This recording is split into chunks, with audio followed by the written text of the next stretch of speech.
पहला वर्ज, पर स्त्री के प्रति दोष दर्शन, पर स्त्री के प्रति भोग वृत्ति की भावना बिल्कुल त्याग दे, नहीं भगवत मार्ग में आगे नहीं बढ़ पाएगा।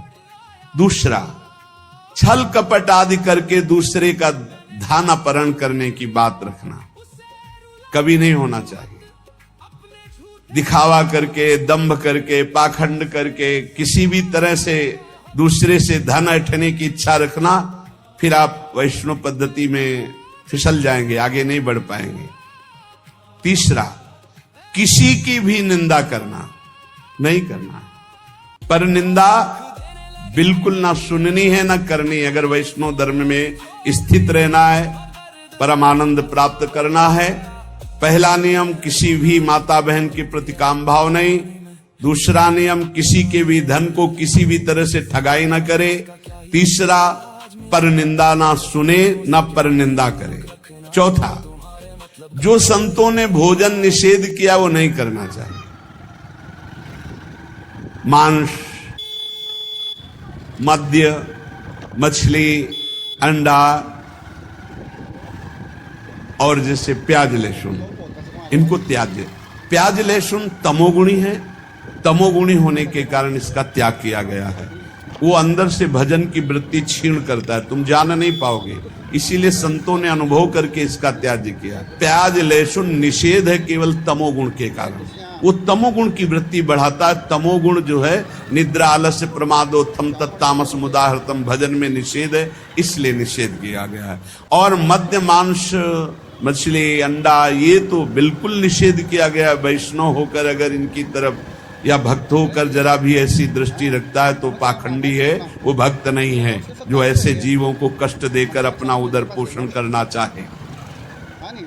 पांचवा, वर्ज में मन से, वाणी से, शरीर से किसी की हिंसा न करे। ये काया वाचा मानुषा अगर किसी को दुख देता है तो भगवत मार्ग में नहीं चल पाएगा। इसलिए भगवत मार्ग पुष्ट करने के लिए स्वयं कष्ट सहे, दूसरों को कष्ट न दे। आचरण, जो अपने धर्म के आचरण उन्हीं का पालन करे। जो हमारे गुरुदेव ने, हमारे आचार्य ने हमारा दिनचर्या बना दी, जो हमारा नियम बना दिया, हमको उसी के अनुसार चलना है।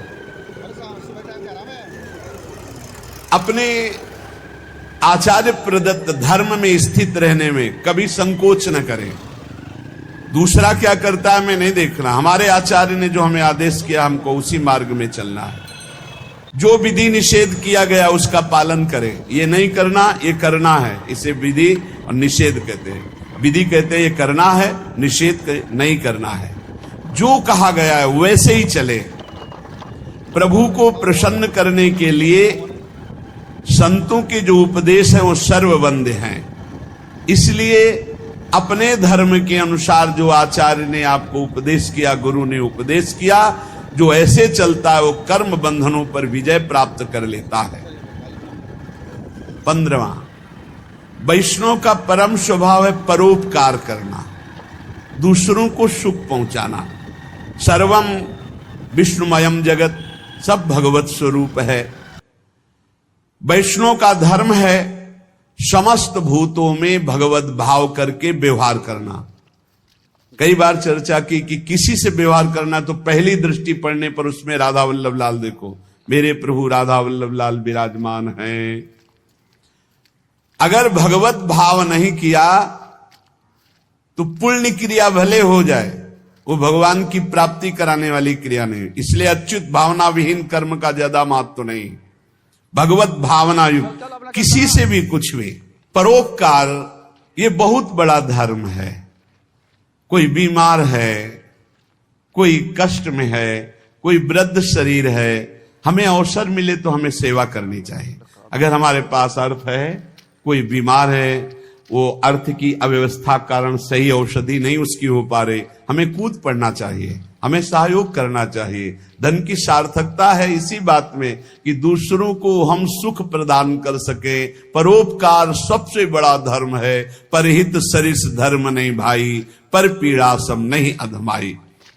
श्री तुकाराम जी कह रहे हैं, पंडित हो या बालक हो, मूर्ख हो या विद्वान हो, जो नाम को पकड़ लेता है वो सब ज्ञान प्राप्त कर लेता है। सब ज्ञान, बात पकड़ लीजिए। पहले मास्टर जैसे बालक को हाथ पकड़ करके लिखवाता है काखा गाघा, फिर एक दिन वो पूरा का पूरा शब्द पढ़ लेता है। ऐसे प्रारंभ में गुरुदेव साधन बताते हैं, बहुत ही कड़वा लगता है, लेकिन जब वो तो सब ज्ञान उसके अंदर जागृत हो जाता है, सब वैराग्य भक्ति सब अंदर जागृत हो जाता है। क्या जुगनू कभी सूर्य की तेज की समानता कर सकती है? अन्य जितने साधन है सब जुगनू वो भी चमकते हैं, और सूर्य है नाम, नाम की समानता कोई अन्य साधन नहीं कर सकता। इसलिए सूर्य स्वरूप भगवान के नाम का निरंतर गाय, अन्य साधनों की तरफ दृष्टि मत दो। अखिल जगत महासुख से पूर्ण नजर आएगा जिस समय निरंतर नाम चलेगा। लीला मात्र भगवान का ये माया क्षेत्र है, एक लीला मात्र। ऐसे तर जाओगे तुम्हें समझ भी नहीं पड़ेगा, सुख पूर्वक संसार से तर जाओगे। इस माया जाल से समाप्त होने के लिए तुकाराम जी कह रहे हैं, केवल मुख से तुम नाम उच्चारण करो, भवबंधन अपने आप छिन्न भिन्न हो जाएगा। केवल नाम उच्चारण करो। ये बड़े बड़े महापुरुषों के वचन हैं। भव सिंधु से पार हो जाओगे बिना प्रयास के, सुख पूर्वक यदि नाम जप करोगे।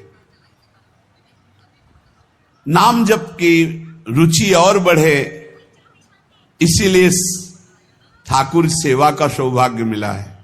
जैसे जैसे हृदय पवित्र होगा अपने आप नाम जप स्फुरित होने लगता है। तो जब ठाकुर सेवा का तुम्हें अवसर मिले तो जरूर दौड़ भागो, क्योंकि वो नाम जप में प्रीति बढ़ाएगा। ठाकुर सेवा, श्री जी की सेवा ये तुम्हारे भजन की वृद्धि कर देगी। इसमें कभी ऐसा मत सोचो कि एकांत में बैठकर अगर मैं नाम जप करता तो ठीक था, ये हमको तो सेवा में लगना। सेवा से नाम जप की प्रीति और बढ़ती है। अगर देवालय में सेवा मिले या अपनी कुटिया में ठाकुर सेवा विराजमान करके मिले, देखो भाट की तरह उनकी स्तुति करो और तुच्छ नीच भाव रखकर अपने को उनकी सेवा में लगा दो, तो तुम्हारे हृदय में नाम सतत चलने लगेगा।